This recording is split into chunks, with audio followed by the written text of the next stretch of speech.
Bienvenidos al podcast La Biblia en Breve. En este primer episodio hablaremos del libro de libros, la Biblia.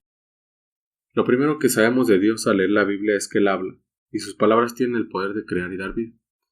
La partícula principal de toda la comunicación son las palabras, y todas las palabras tienen un significado, y esos significados tienen la capacidad de crear realidades.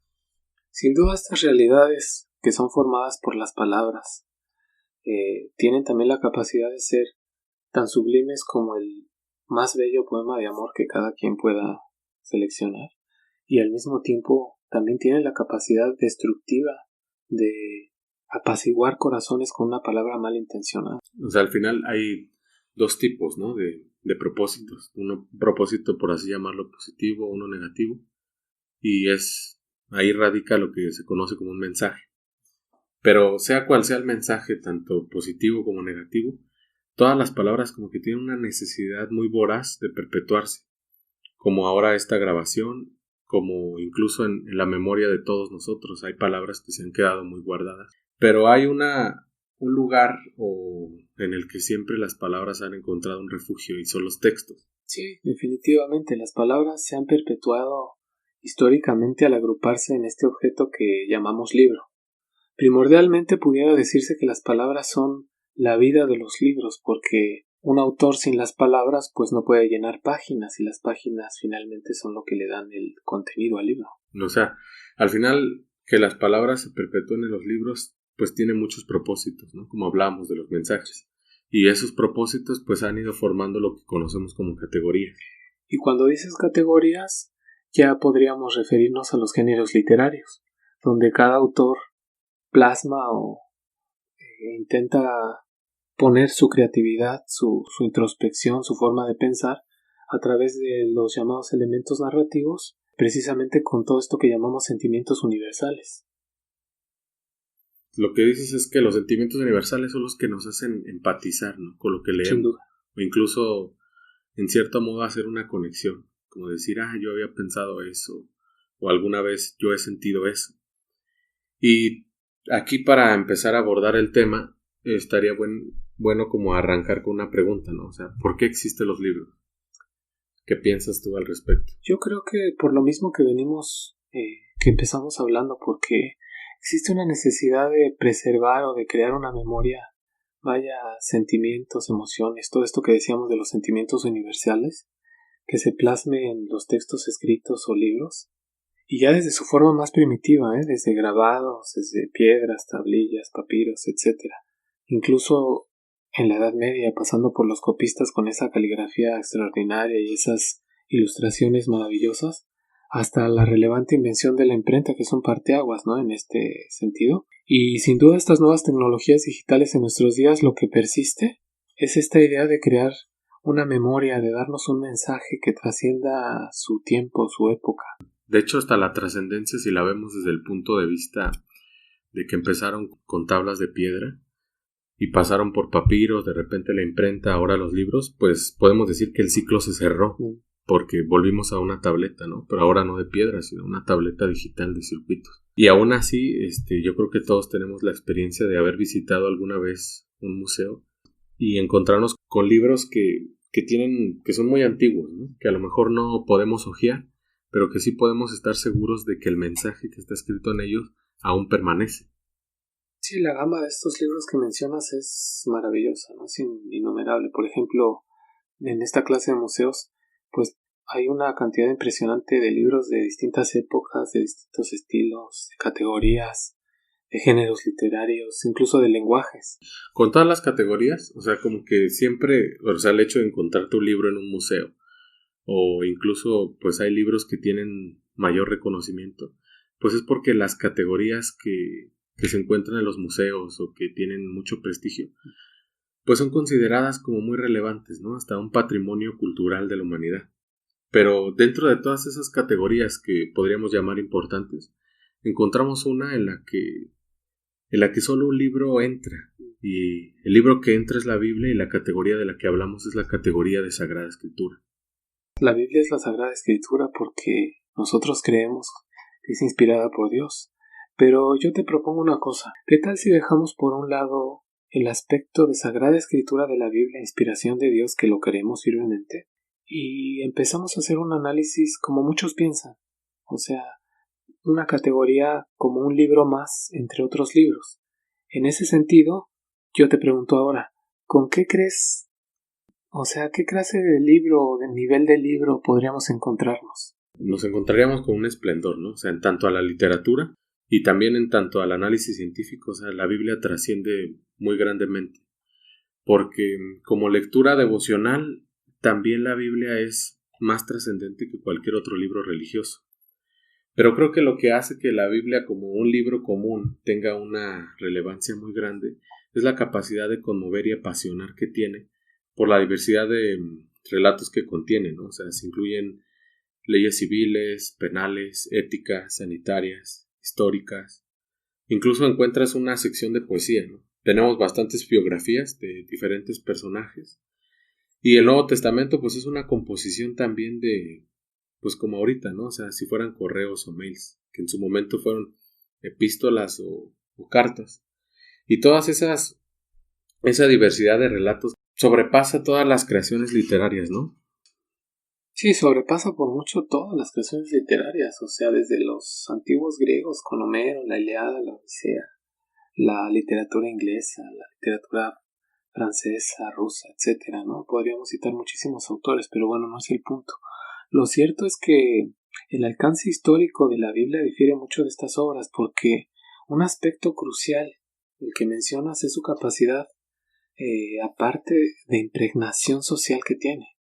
Porque es verdad que algunos libros han dado origen a ciertas religiones, ¿no? No vale la pena citarlo. Pero ninguna otra creación literaria ha dejado grabada de una forma tan efectiva, tan convincente, tan cimentada como lo ha hecho la Biblia, no solo un legado histórico o ideológico, sino que además ha configurado un código legal y penal, inclusive, que ha trazado tan convincentemente o conformado una ética social como ningún otro libro. Eso que dices es como que también tiene que ver con el resultado que tiene la Biblia, ¿no? O sea, la Biblia tiene el resultado en un pueblo que coexiste por un libro.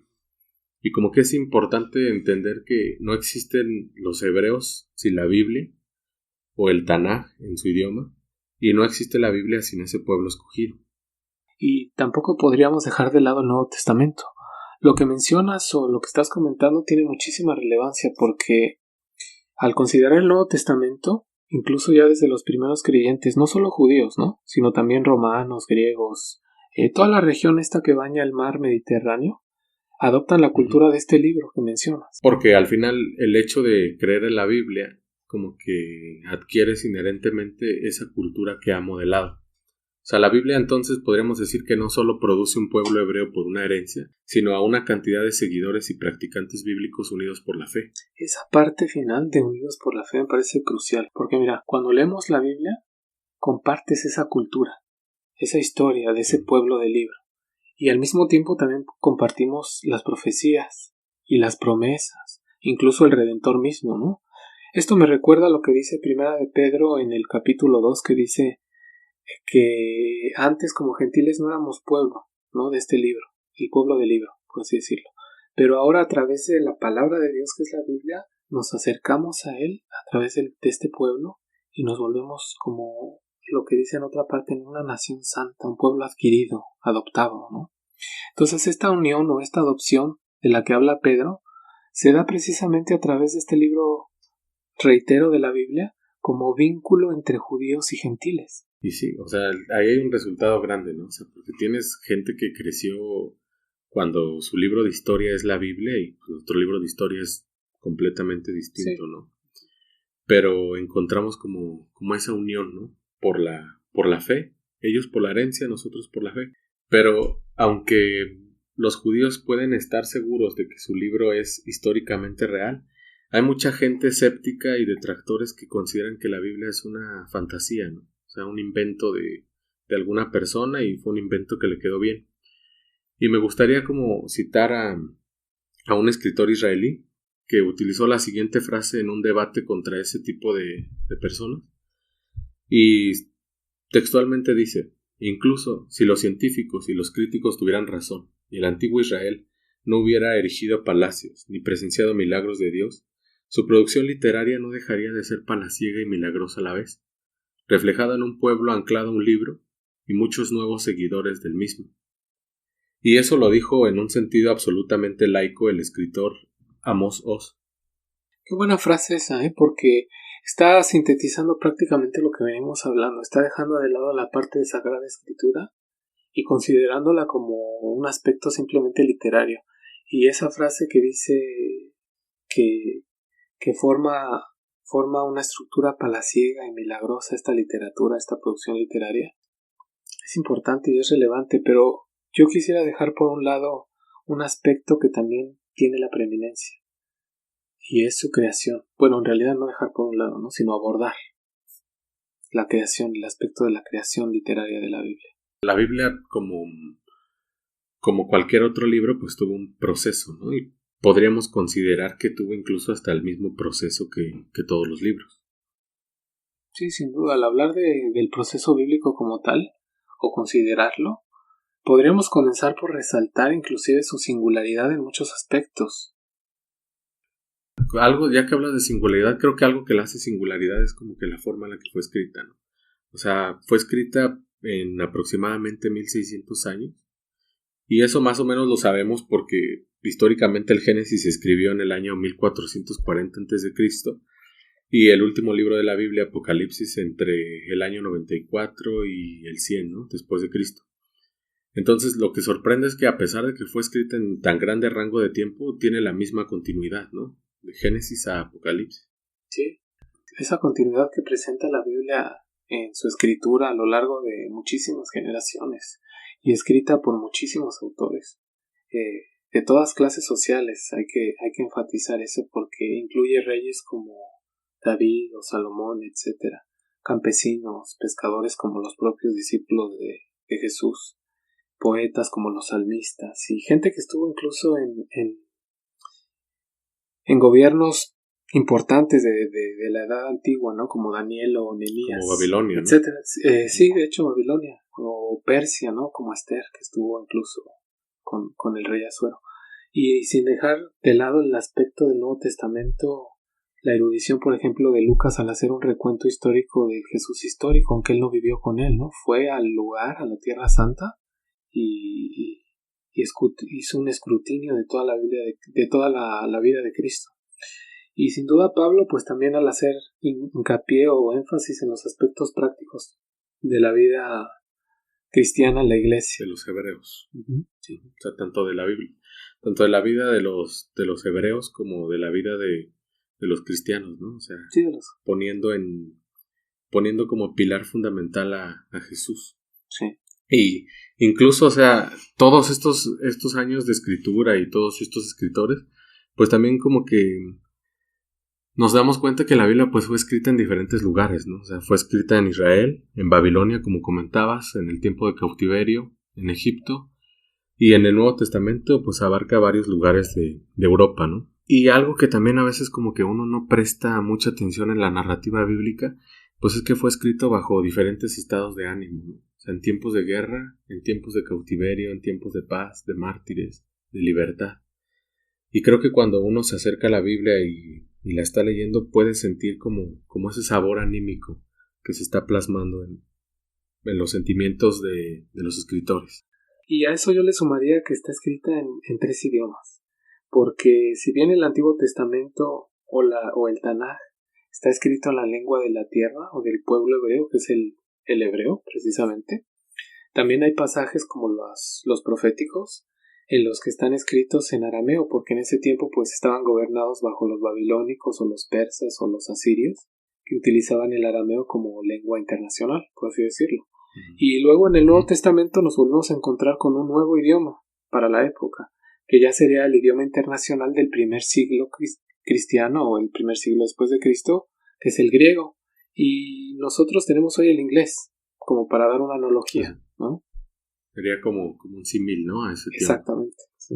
Y a pesar de que fue escrita en esos idiomas y de épocas de narración geográfica diferentes, pues la Biblia se ha traducido y vuelto a traducir, ¿no? O sea, no ha habido impedimento incluso por Porque, o sea, el uso de las palabras, el uso del lenguaje cambia de un lugar a otro, ¿no? O sea, tú y yo estamos en el mismo continente, pero las palabras tienen un significado diferente y las cosas se dicen distintas. Todo eso no permitió que la Biblia perdiera la posibilidad de ser traducida, ¿no? Porque incluso la Biblia ha sido incluso hasta más parafraseada que cualquier otro libro existente. Eso que mencionas, fíjate que es un aspecto relevante porque yo desde el sur del continente y tú allá en el norte, las culturas son parecidas pero no son las mismas, ¿no? Entonces, el hecho de que la Biblia haya sido escrita en diferentes regiones, en diferentes idiomas, le da también una singularidad y una preeminencia sobre otros libros porque preserva el mensaje, ¿no? Cierto.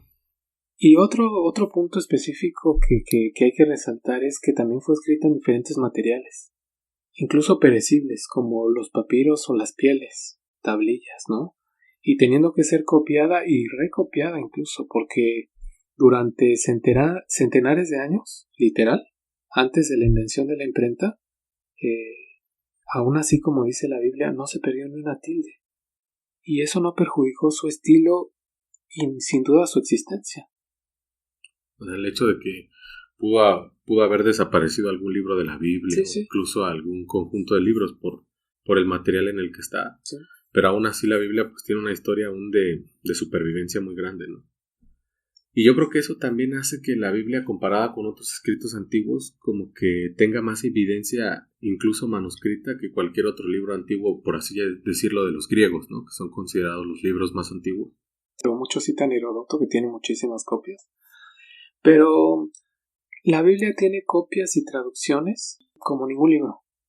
Y de hecho hay un aspecto también que podríamos introducir aquí en el sentido de las copias y las traducciones, porque a lo largo de la historia ha existido un temor de copiarlo, ¿no? O de recopiarlo bien. Es decir, un temor o un respeto hacia la palabra escrita. Desde los primeros... O sea, como no equivocarse. Exactamente, de no equivocarse.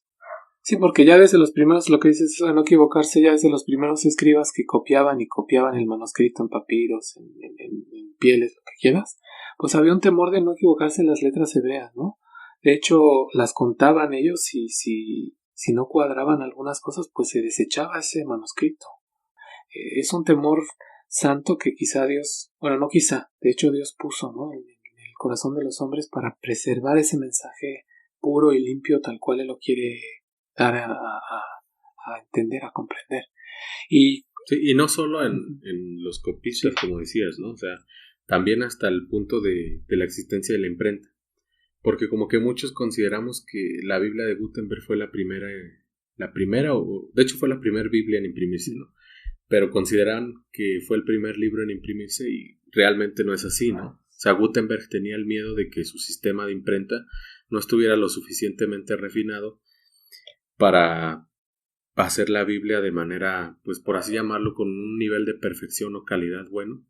Y entonces prefirió que el primer libro fuera un tratado teológico, convirtiendo la Biblia en el segundo libro impreso.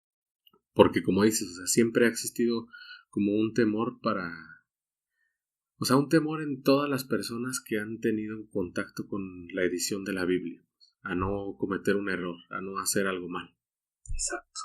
Y así como hay ese temor por tratarla o copiarla bien o mal, eso no ha evitado que ella misma sea blanco de ataques, porque otro aspecto de su singularidad es la capacidad de supervivencia, y había que subrayar supervivencia, porque a través de la historia ha presentado persecuciones como ningún otro libro. O sea, la Biblia ha sufrido ataques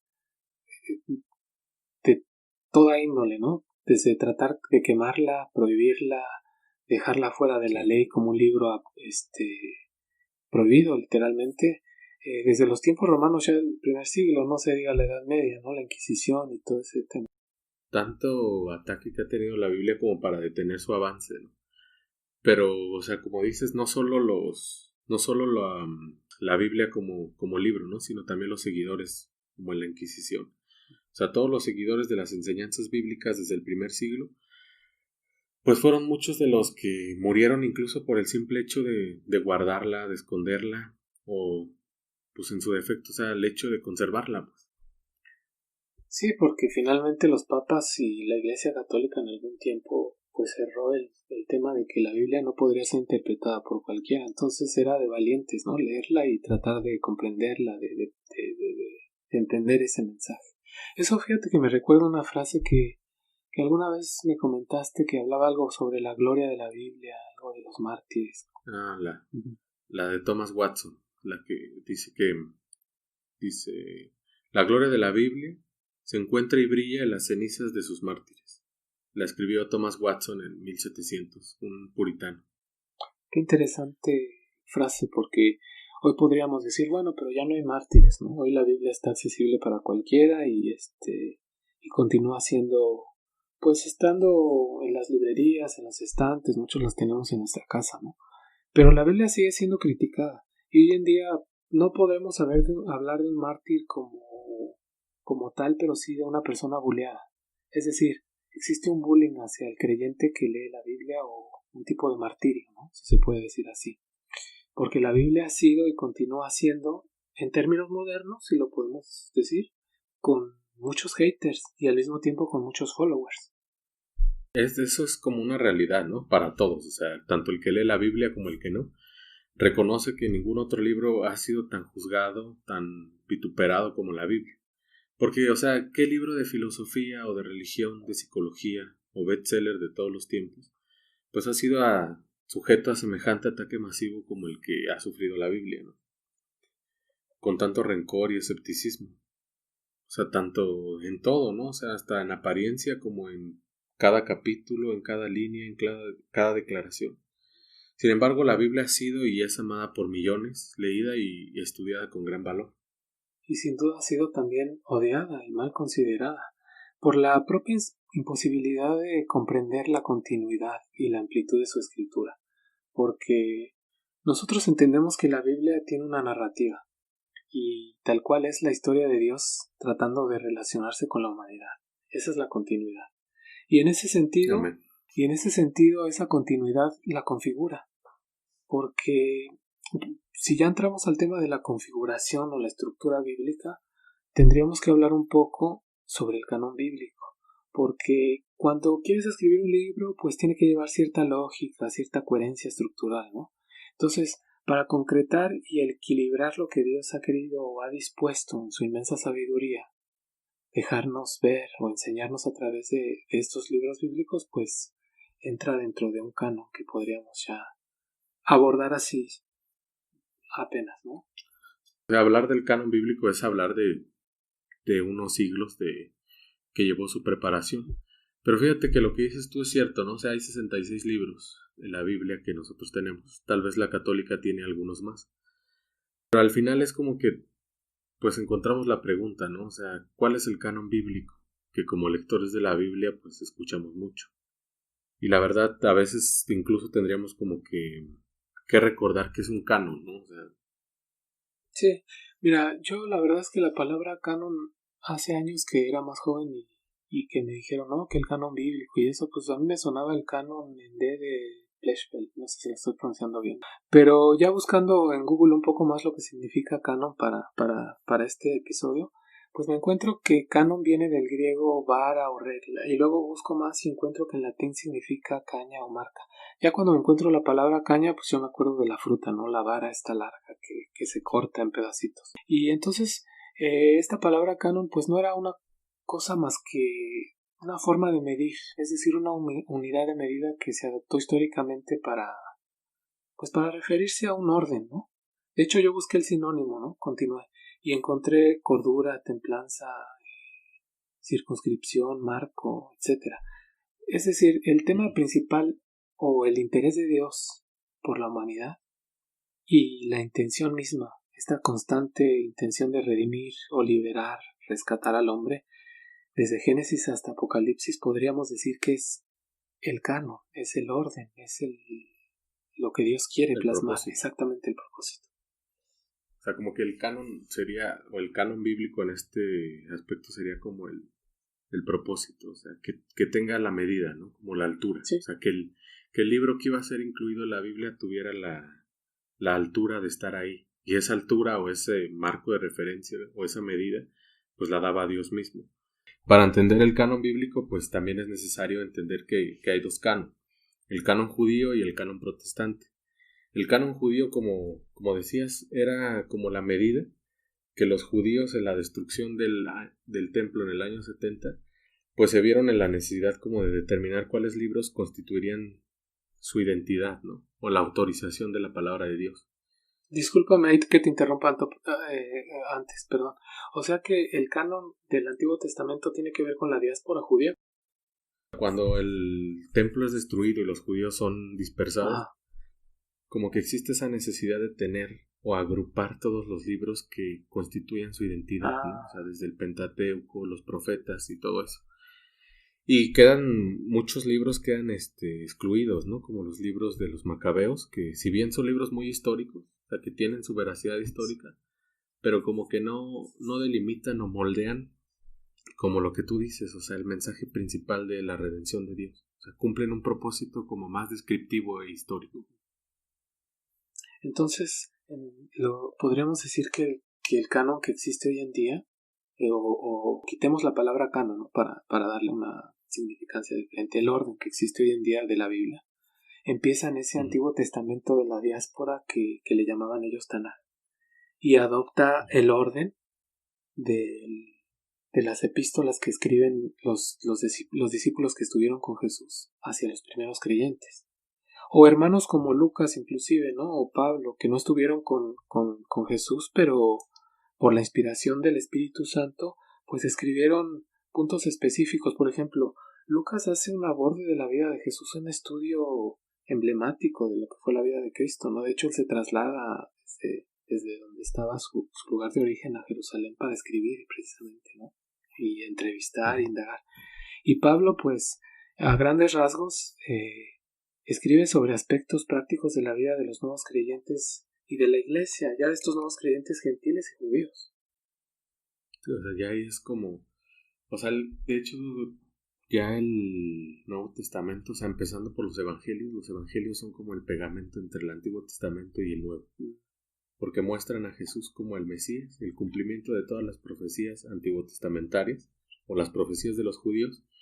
Y entonces vienen los apóstoles, ¿no? Como Pablo, Juan, Pedro, y vienen a mostrar como la nueva practicidad que tenía ser un creyente bíblico, ¿no? O sea, perteneciente ya a la iglesia y perteneciente ya pues como, pues sí, a un creyente que heredaba la cultura hebrea, pero también heredaba algo más que una cultura, y era la vida de Jesús. En definitiva, si pudiéramos hacer un resumen así muy sintético de lo que es el canon bíblico, es prácticamente los libros que los judíos adoptan en la diáspora como para tener una referencia de lo que es de Dios divino apropiado, más las epístolas o las cartas que escriben los nuevos los discípulos a los nuevos creyentes, ¿no? Y entonces los evangelios, como mencionas, son como esta unión, este puente que une esas dos partes del Antiguo y el Nuevo con la vida de Jesús. En definitiva, la Biblia es el libro en mayúsculas. De hecho, en griego creo que significa biblos, ¿no? Un compuesto de muchos libros. Sí, como el libro. Exactamente. Y este orden de Dios para su propósito eterno que nosotros llamamos canon, pues no es otra cosa más que la relación de Dios entre el hombre, la búsqueda de esa relación que Dios siempre ha tenido a través del hombre. Y podríamos poner un sinnúmero de ejemplos, ¿no? Desde el Antiguo Testamento, pero bueno, es eso que persiste, esa búsqueda de relacionarse Dios con el hombre. Esa relación de Dios con el hombre que le llevó 1600 años en escribir y que aún sigue teniendo esa historia, ¿no? O sea, una historia de manera particular que si se escribiera, como dice Juan, faltarían libros, ¿no? Para llenar todas esas experiencias humanas con Dios. Hay algo que también es como importante, ¿no? O sea, yo creo que, pues, la Biblia es un libro, ¿no? Pero también es un libro que continúa dando nacimiento a otros innumerables libros. O sea, libros de estudio para entender un poco más la Biblia. Y es como si la Biblia hubiera escuchado y obedecido al mandamiento que ella misma atribuye a Dios, el de creced y multiplicaos. Y creo que aquí como que entendemos más o menos la necesidad de las palabras en la humanidad, y también entendemos la existencia de la Biblia como un libro. Y podemos entender el mensaje hasta cierto punto como usando la razón, ¿no? Pero viene la otra parte y es lo que hace que la Biblia sea como que sea única, y es la parte en la que ocupamos el espíritu, y es donde comienza la fe. ¿Qué piensas al respecto? Sí, yo creo que la razón tiene una limitación en este sentido porque podemos comprender cómo fue producida, cómo fue preservada, la relevancia de la Biblia, el mensaje principal, a través de la razón. Pero ya para comprenderla de una manera más profunda o en una experiencia más subjetiva, tenemos que aceptar que hubo varios escritores, pero hay un solo autor el que inspiró este libro. Y es aquí donde comienza la fe, porque aquí termina la razón, porque en este punto existen muchos detractores que piensan que al ser escrita por diferentes hombres en un periodo tan largo de tiempo, como hemos venido diciendo, en diferentes continentes, pues se piensa que son solo ideas de hombres, ¿no? Y por eso desde el primer siglo el apóstol lo aclara en segunda de Pedro que la palabra de Dios no ha sido traída por voluntad humana, sino que se ha dado a los hombres por parte de Dios, por ser movidos por el Espíritu Santo. O sea, es la inspiración divina la que los mueve a escribir. Cierto, o sea, es como que al final como que la Biblia trasciende como el ámbito literario y eleva el mensaje que tiene, el mensaje que venimos hablando de la relación de Dios y el hombre, y lo eleva más que cualquier otra literatura porque tiene un propósito con mayor trascendencia, ¿no? Sin duda, sin duda. Y si te das cuenta, comenzamos hablando que las palabras tienen la capacidad de crear y transmitir un mensaje, ¿no? Y de ahí que las palabras que encontramos en la Biblia, como dice Hebreos, sean vivas y poderosas, y más cortantes que cualquier espada de dos filos. Y de hecho dice, penetra hasta partir lo profundo del alma y del espíritu. O sea, separar las partes del ser humano, ¿no? Inclusive menciona ese mismo verso hasta la médula de los huesos. Y añade, y juzga los pensamientos y las intenciones del corazón. Es como que ahí describe tal cual las tres partes del hombre, ¿no? Cuerpo, alma, espíritu. Las palabras de la Biblia tienen esa capacidad porque, como mencionas, el autor del libro es el mismo autor de la vida, o sea, Dios. Porque como dice en Timoteo, toda la escritura es inspirada por Dios. Así es. Y el hablar de este autor que es Dios mismo, de hecho, estando en la carne, este Dios hombre, Jesús, por ejemplo, cuando es tentado por el enemigo, él menciona la Biblia y la cita de una manera muy específica. Por ejemplo, cuando dice no solo de pan vivirá el hombre, no tentarás al Señor tu Dios, no está haciendo más que puntualmente citar Deuteronomio. Al final cita los capítulos de Deuteronomio, pues porque Deuteronomio es el libro de la ley, ¿no? Ahí encuentra el Señor las respuestas para todas las tentaciones de Satanás. Pero ahí entra algo como que es importante, ¿no? O sea, la práctica. O sea, puntualmente, como que Dios quiere que conozcamos su palabra, pero que también la pongamos en práctica, ¿no? Ahí cuando fue tentado demostró que la conocía, pero también demostró que la pudo llevar a la práctica. Buen punto ese, ¿eh? Porque la llevó a la práctica, la conocía, y él mismo lo dijo en Lucas en el capítulo 11 en cuanto a los discípulos que lo seguían, y lo podemos aplicar a nosotros, ¿no? Dice, dichosos o felices los que oyen la palabra de Dios y la obedecen. O sea, no solo se quedan en el oír, sino en el actuar, en el obedecerla, en el practicarla, en el aplicarla. Porque incluso podríamos pensar que también la práctica de las enseñanzas bíblicas ha hecho que tenga una mayor permanencia, ¿no? Sí, precisamente el hecho de que ha permanecido, y este hecho es destacable porque la Biblia ha encontrado, se puede decir que un hogar en el corazón de los creyentes, y ha permanecido como ningún libro y permanecerá, porque es el mismo aliento de Dios, y por lo tanto, como dice Primera de Pedro 1:25, la palabra de Dios o la palabra del Señor permanece para siempre. Que hablamos de que la palabra es el aliento de Dios. Y cuando hablamos aliento, aliento es un sinónimo de vida. Y como en Dios nunca hay muerte, o sea, no hay sombra de variación, Él es eterno, entonces no hay muerte. Entonces su aliento siempre es. Entonces de una manera u otra, pues la palabra va a existir del tiempo que Dios exista, porque de una forma u otra son lo mismo. Sí, el aliento de Dios es imperecible, o sea, es eterno. Entonces, yo creo que eso que estás diciendo aplica aquí el texto de este texto que todos conocemos que dice: el cielo y la tierra pasarán, pero mis palabras no pasarán. Y enfatizo el punto que dices: no pasarán sus palabras, porque están ligadas a su aliento, y el aliento de Dios está ligado a su vida, y su vida pues es eterna. Como alguna vez platicábamos, ¿no? O sea, dice el cielo, y cuando dice cielo se refiere a todo el universo, ¿no? O sea, las cosas que incluso no alcanzamos ni a entender, ni siquiera conocemos dónde está su final. También en Isaías 48 dice que la hierba se seca y la flor se marchita, pero la palabra de nuestro Dios permanece para siempre. Porque incluso, o sea, su creación, o sea, las cosas buenas, porque pues podemos pensar que la hierba en cierto modo a veces no, pues no es muy agradable, ¿no? Pero las flores sí son muy agradables. Entonces cualquier cosa, tanto positiva como agradable, y como dices tú, el cielo y la tierra, o sea, toda la creación pura de Dios y lo más hermoso también va a pasar. Pero lo que Él dijo no va a pasar porque de alguna manera sigue siendo Él mismo su palabra. Amén. Y fíjate que esto tan grande de que la palabra de Dios no pasará, y todo el cosmos y toda la materia pasará, y la singularidad de la Biblia, todos estos aspectos tan relevantes y tan preeminentes que hacen de la Biblia lo que es. Sin embargo, hay un punto aquí que es importante comentar, que es que la Biblia no exige un nivel cultural específico o una capacidad intelectual muy elevada para poder comprenderla o experimentarla.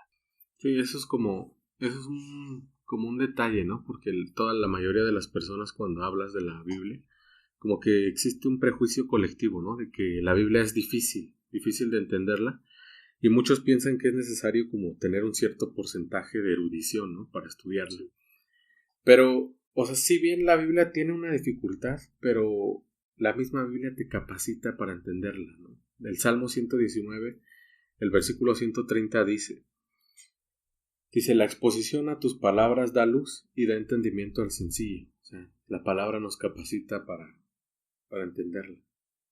Fíjate que ese salmo que citas me recuerda Proverbios 2:6, que dice: el Señor da sabiduría y conocimiento, y ciencia brotan de sus labios, porque verdaderamente la sabiduría, o lo que el mundo llama filosofía, que no es otra cosa más que el amor a la sabiduría, es el conocimiento de Dios. Ese es el verdadero filósofo, ese es el verdadero sabio, el que ama la palabra de Dios. Esto solamente lo podemos hacer a través de, enfatizo lo mismo, la palabra que es el aliento de Dios, y es la Biblia. Es la Biblia porque al final, como dice Proverbios también, ¿no? Dice que el principio de la sabiduría es el temor a Jehová. O sea, que si queremos ser sabios tenemos que temer a Jehová. ¿Y cómo vamos a temerlo de una manera santa? Pues es conociendo lo que a él no le agrada, ¿no? Y eso solo se encuentra en la Biblia.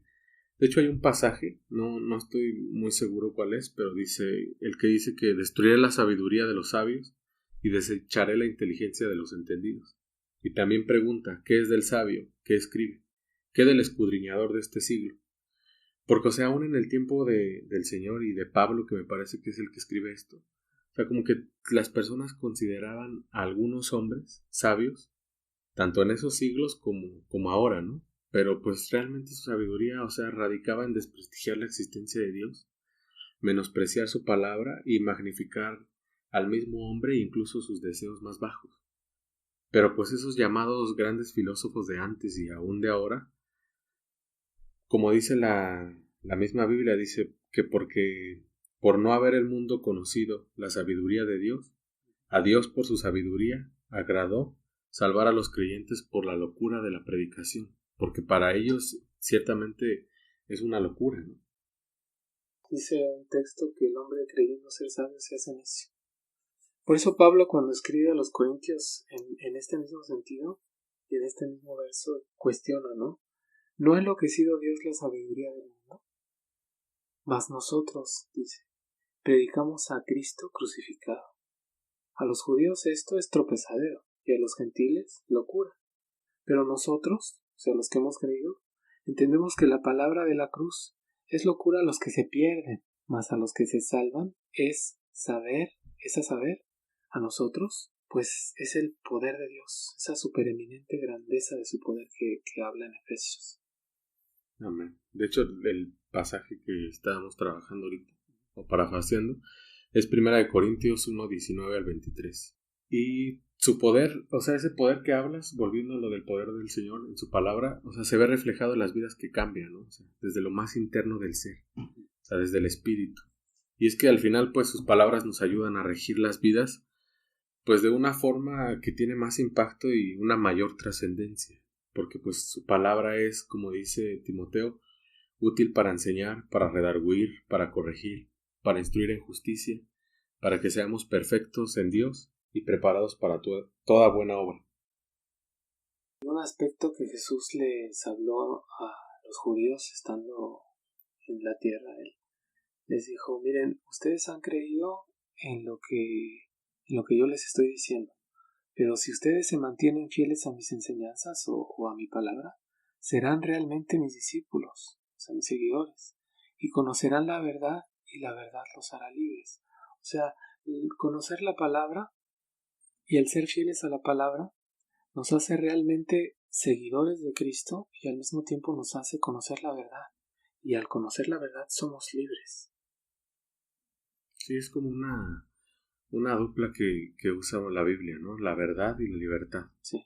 Y es que creo que aquí es donde todos los creyentes podemos explicar o decir nuestra experiencia de la Biblia como palabra de Dios, comprobar su veracidad por nuestro testimonio, y es porque muchas veces nos acercamos a la Biblia encontrando en ella una gran verdad, pero también esa verdad nos proporciona una libertad, ¿no? O sea, nos proporciona una libertad y un auxilio a muchas cosas, porque en la Biblia encontramos un refugio, encontramos el amor de Dios, encontramos aliento para la vida y encontramos la verdad que necesitamos. O sea, como dice el Salmo 46:1, Dios es nuestro amparo y fortaleza, nuestro pronto auxilio a las tribulaciones.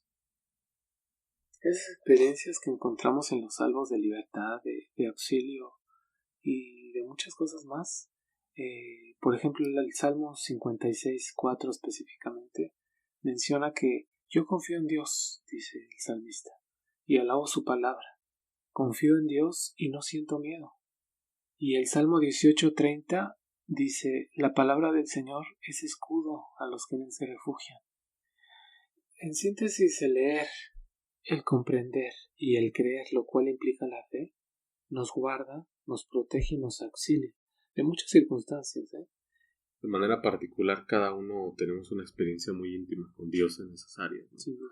Porque al final la palabra de Dios pues se vuelve una experiencia tanto en verdad como en luz, ¿no? Sí. Porque vivimos en unos tiempos que son muy oscuros y cada vez tienden a más inmoralidad, más tinieblas. Sí. Pero la Biblia nos muestra, pues en cierto modo, cómo vivir en esta era oscura, ¿no? Y nos proporciona una lámpara con una luminosidad de santidad, ¿no? Que es la Biblia. Porque el Salmo 119, el versículo 105 dice: tu palabra es una lámpara a mis pies, es una luz en mi camino.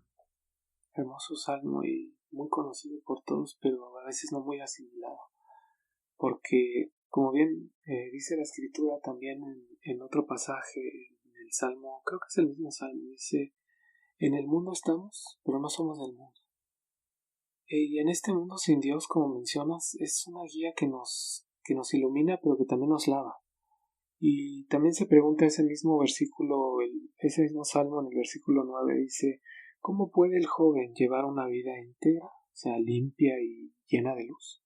Pues viviendo conforme a tu palabra, se contesta el mismo salmista. Sí, es como que hablar de integridad, pues es tanto para jóvenes como para grandes, ¿no? Y esa integridad solo la podemos encontrar en la palabra. En Santiago encontramos una advertencia para nuestra vida cotidiana que me parece pues, muy importante, ¿no? Y dice, Santiago 1:21 dice: despójate de toda inmundicia y de la maldad que tanto abunda, para que puedan recibir con humildad la palabra sembrada en ustedes, la cual tiene el poder de salvarles la vida. Y al final esa palabra sembrada en nosotros es Dios mismo como el Hijo. Estamos llegando a un aspecto muy interesante y muy primordial, muy importante, porque cuando mencionas que es Dios mismo en el Hijo, la palabra, Juan 1:14 menciona que en el principio era el verbo, ¿no? Y que este verbo es la palabra en acción, de hecho. O sea, cuando dice Juan que el verbo se hizo hombre y habitó entre nosotros, y contemplamos su gloria, la gloria del unigénito del Padre, lleno de gracia y de verdad, no está diciendo otra cosa más que claramente que la palabra misma del Padre, su aliento, se encarnó para cohabitar con el hombre. De ahí el nombre que el ángel le dio a sus padres, ¿no? A María y a José, Emmanuel, Dios con nosotros. Sí, al final es como algunas traducciones de la Biblia dicen, ¿no? En el principio era la palabra y la palabra era con Dios y la palabra era Dios. Aquí me acordaba de una frase que dice que la palabra de Dios es solo difícil de obedecer cuando la belleza de Dios es difícil de valorar. Y creo que sí, o sea, consideramos que la Biblia es como muy difícil de obedecer sus mandamientos, pero al final es porque no valoramos esa semilla de la palabra que es Dios mismo en el Hijo, o sea, morando en nosotros para hacer esa obra de santificación y de crecer, ¿no? Esa necesidad de crecer. Sí, porque esa frase está muy buena, porque algo que me resalta a mí es que cuando tenemos la capacidad o nos disponemos a comprender o a valorar la belleza de lo que Dios nos quiere hablar a través de la Biblia, no se nos dificulta obedecerla, ¿no? O sea, se nos dificulta obedecerla cuando no la valoramos o la apreciamos como tal, porque muchos la podemos tener en la mesita de luz, en la biblioteca, en la tablet, en el iPad, lo que sea, pero esa necesidad de desear la palabra, como dice Pedro en la epístola primera de Pedro 2:2, que dice que deseemos esta palabra como los niños desean la leche materna, porque por medio de ella, dice, crecemos. Crecer es una necesidad, ¿no? De ser absolutamente necesitados o dependientes de la palabra, porque al hecho de ser dependientes de la palabra somos dependientes de Dios, y entonces ahí es donde nos damos cuenta que esa palabra sembrada en nosotros es el Hijo, el resplandor de la gloria de Dios, la fiel imagen de lo que Él es y el que sostiene todas las cosas con su palabra poderosa, ya que después de llevar a cabo la purificación de los pecados, se sentó a la derecha de la majestad en las alturas, como dice Hebreos 1:3, porque Jesús es el cumplimiento de la palabra misma de Dios. Amén.